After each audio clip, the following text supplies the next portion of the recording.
영국이 한국 파견 요청으로 의회가 발칵 뒤집어졌습니다. 영국 의회에서는 긴급 예산안을 편성해서 한국행을 지원해야 한다는 목소리가 높아지고 있는데요. 도대체 무슨 일인지 오늘의 사연 바로 시작하겠습니다. 안녕하세요. 제가 브뤼셀 나토 본부 회의실에 들어섰을 때 누구도 제 시선을 마주하지 않았습니다. 그것이 첫 번째 경고 신호였을 텐데. 저는 알아채지 못했죠. 테이블 맨 끝에 앉은 윌슨 장군이 목을 가다듬고 저를 향해 고개를 끄덕였습니다. 윌슨 장군이 말했습니다. 다니엘 소령 당신이 한국에 파견될 예정이요. 그 순간 제 귀를 의심했습니다. 한국이라니요. 제가 가장 가기 싫은 나라였습니다. 아버지가 돌아오지 못한 그곳이었으니까요.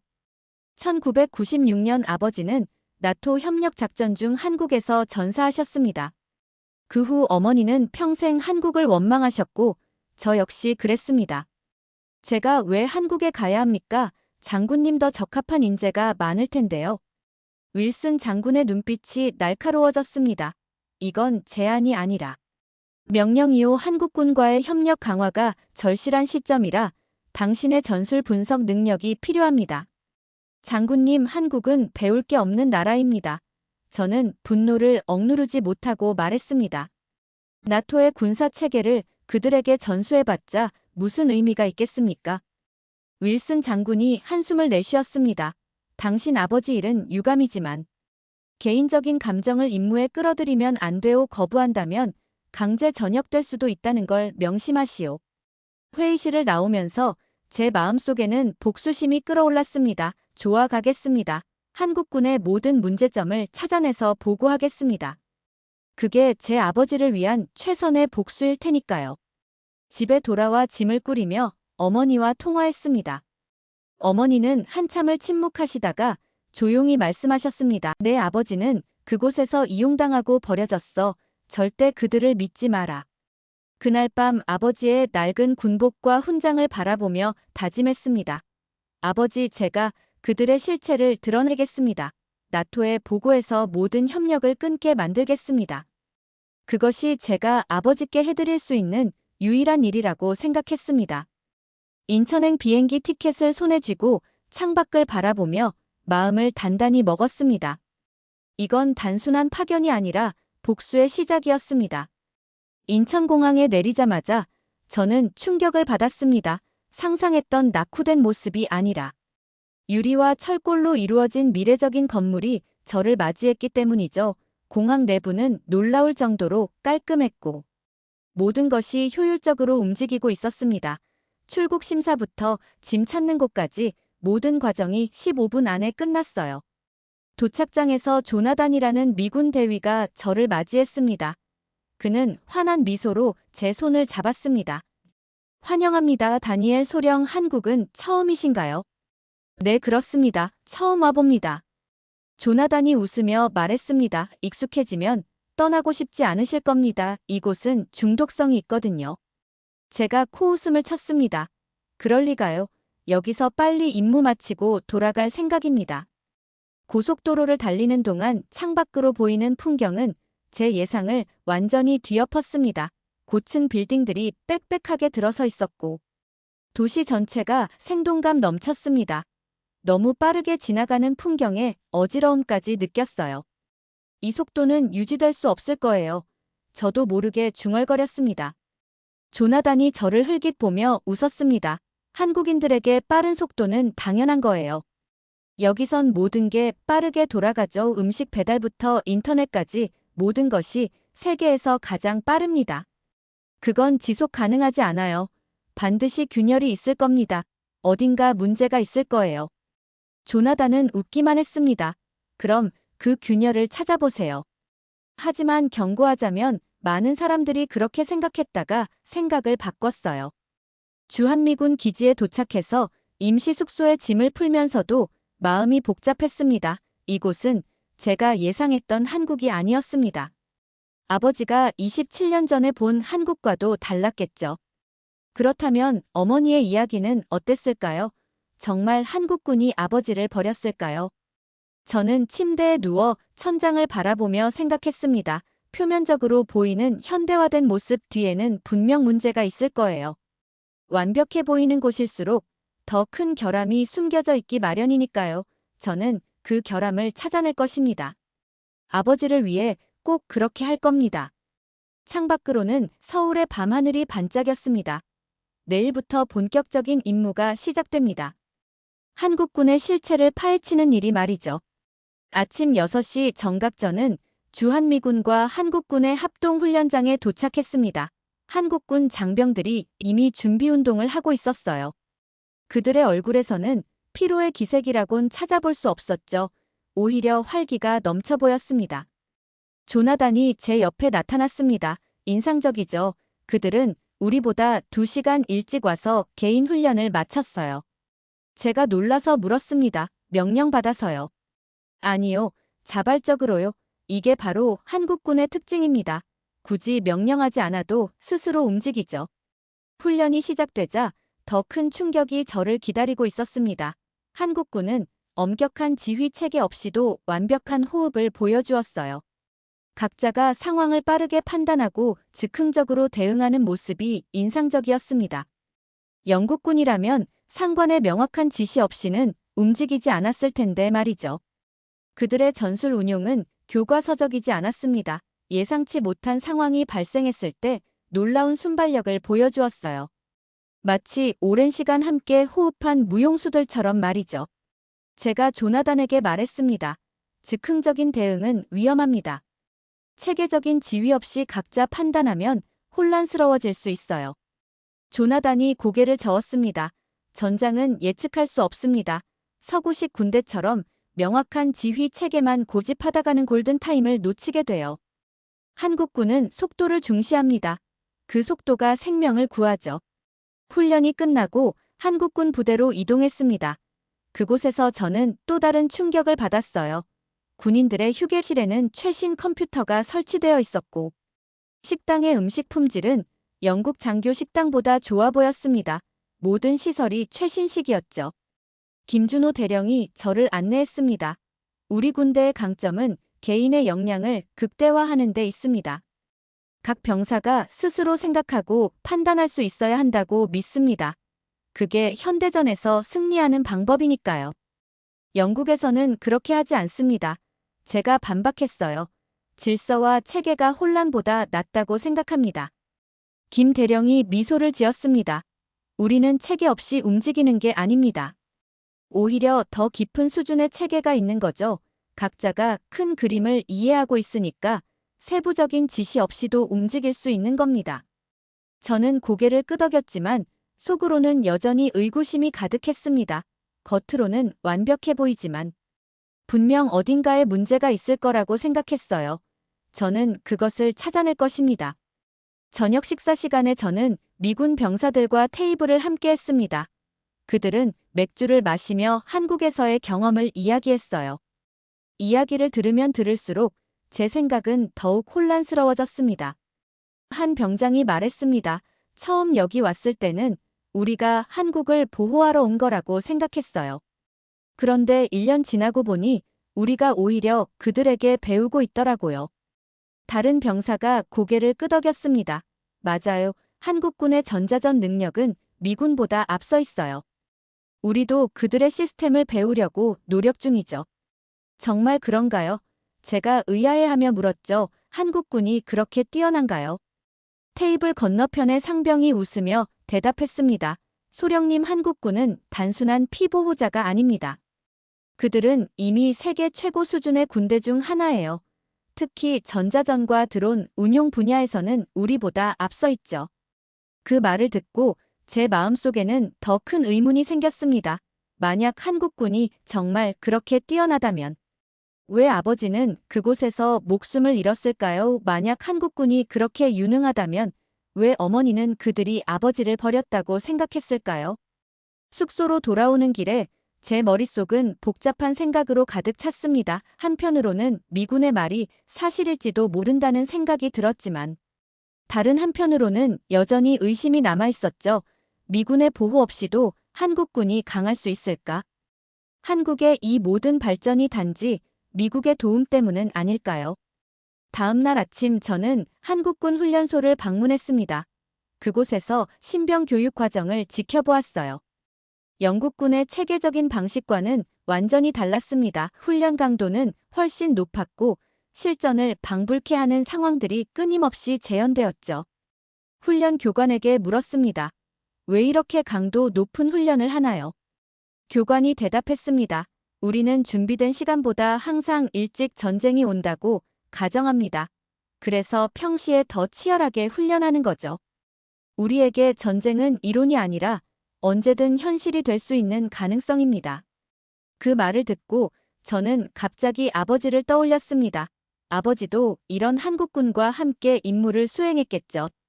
그렇다면 어떻게 전사하셨을까요? 정말 한국군이 아버지를 버렸을까요? 아니면 어머니의 말씀이 오해였을까요? 제 마음속에는 점점 더 큰 의문이 생겨났습니다. 지금까지 본 한국군의 모습은 제가 상상했던 것과 너무 달랐어요. 어쩌면 아버지의 죽음에 대한 진실도 제가 알고 있는 것과 다를지 모릅니다. 저는 결단을 내렸습니다. 더 이상 추측만으로는 안 됩니다. 직접 아버지의 전사 기록을 조사해야겠다고 마음먹었죠.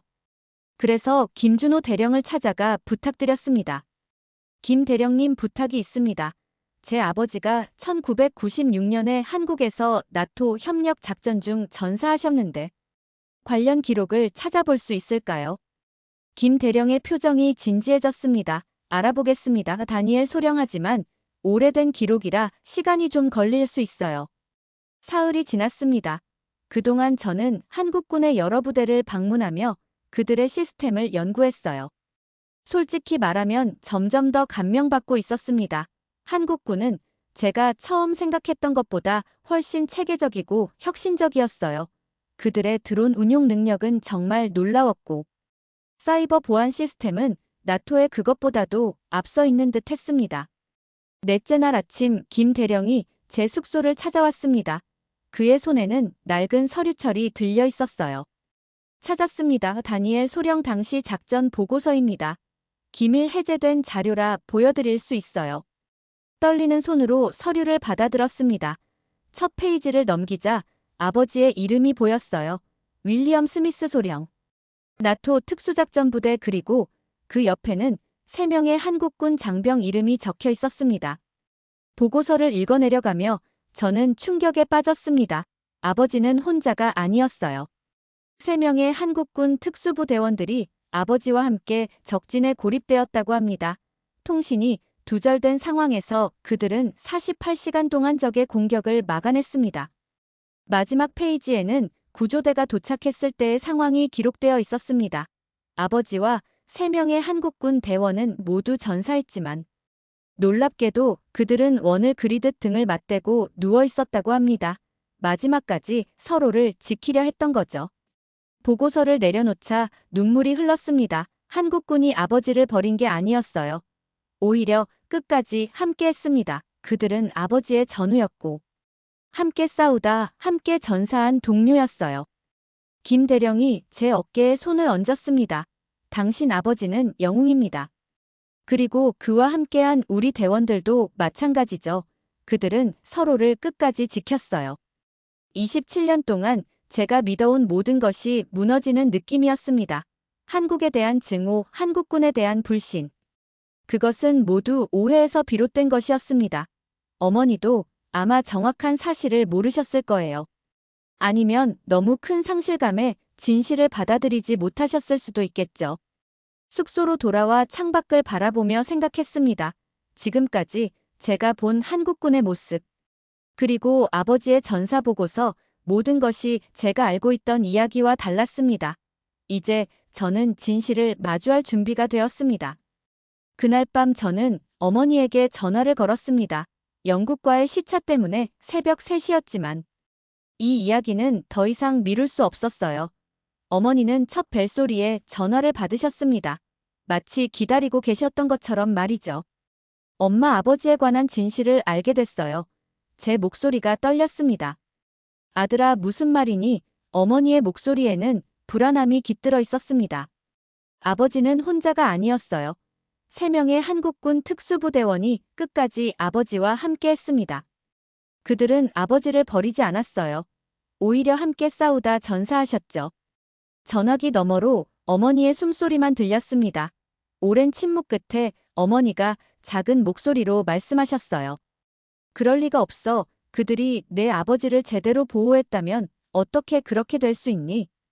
엄마 보고서를 읽어봤어요.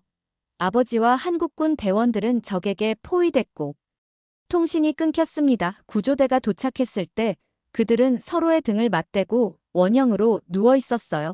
마지막까지 서로를 지키려 했던 거예요. 또다시 긴 침묵이 이어졌습니다. 그리고 마침내 어머니의 흐느끼는 소리가 들렸어요. 사진을 찍어서 보내줄 수 있니? 그 보고서를.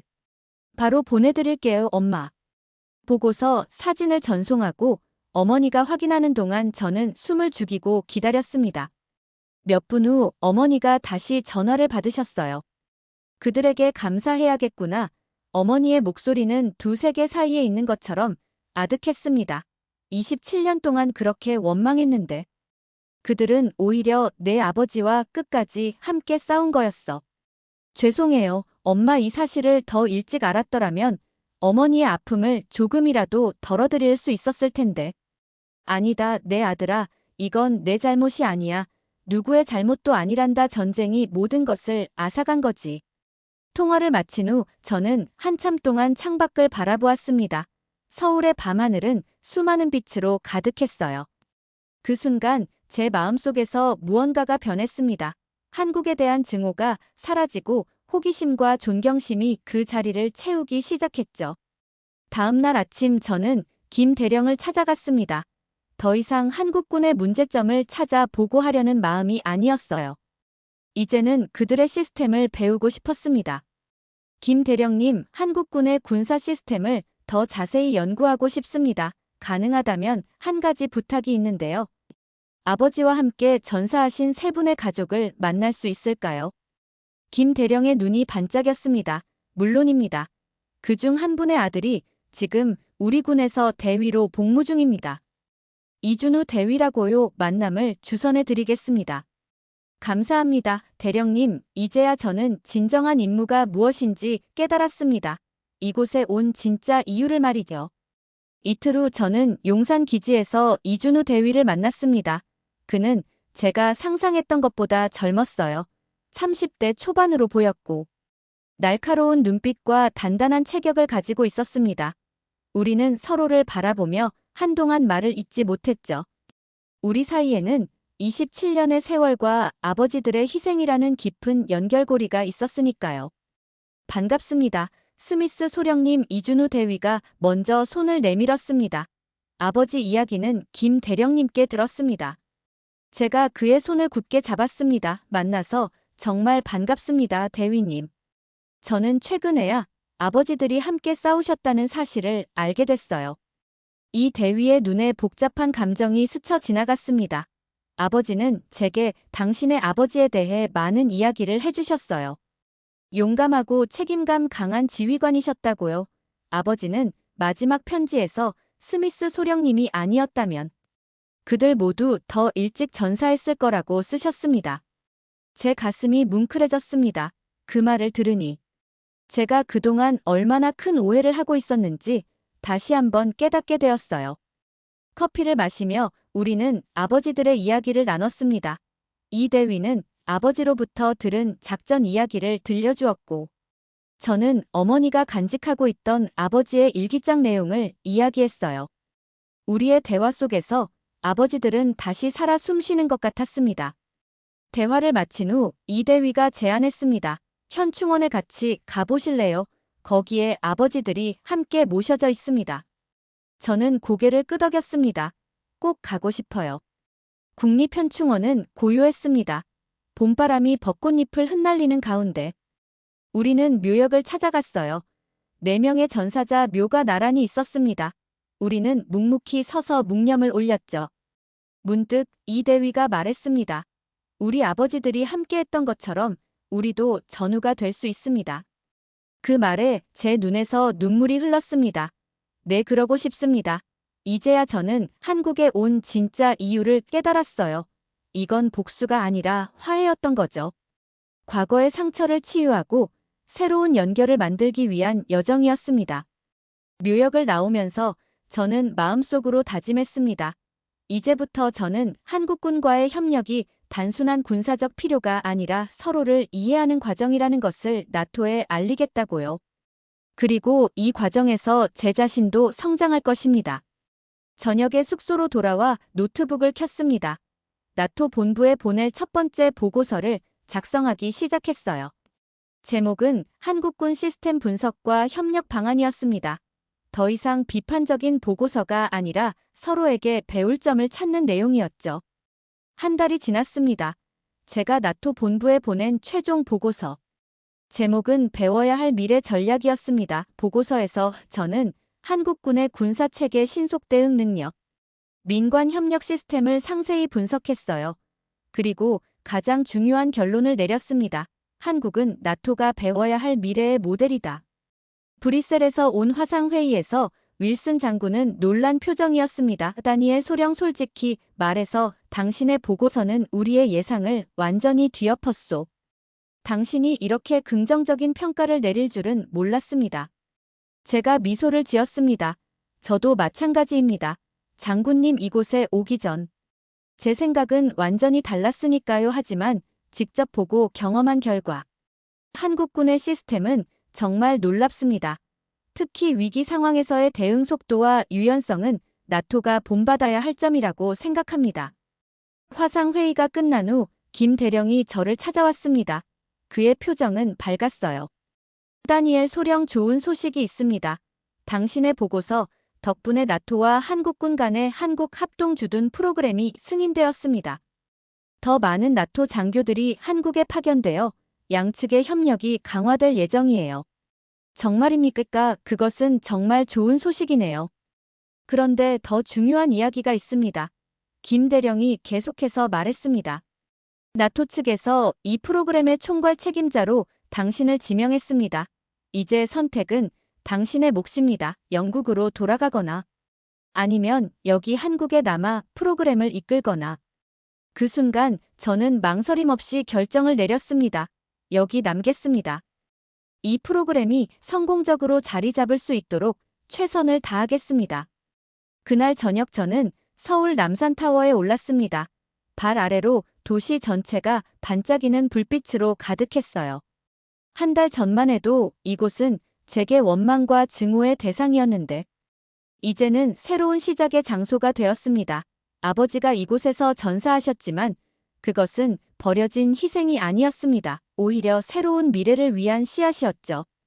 휴대폰이 울렸습니다. 어머니였어요. 엄마 결정했어요. 저 여기 한국에 남기로 했습니다. 내가 행복하다면 그게 최선이란다. 어머니의 목소리는 평온했습니다.